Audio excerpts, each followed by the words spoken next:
ఇప్పుడు మనం గుహలోనికి వెళ్తున్నాం. ఆ గుహ పైన ఈ చర్చ్ కట్టబడింది.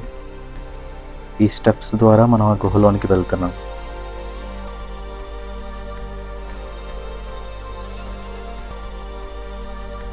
ఈ గుహలోనికి మనం ఎంటర్ అయ్యాం. ఈ గుహలోనే సెయింట్ థామస్ గారు ఆయన పరిచర్య చేస్తూ ఇక్కడే ప్రార్థించేవారు.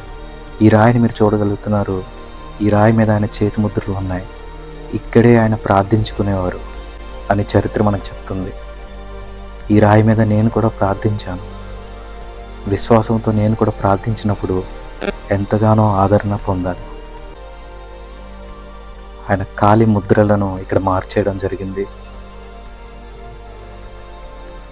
ఇది ఆయన చేతి ముద్ర. ఆయన్ని దాడి చేసినప్పుడు ఆయన ఈ యొక్క ద్వారం ద్వారా బయటికి పారిపోవడం జరిగింది.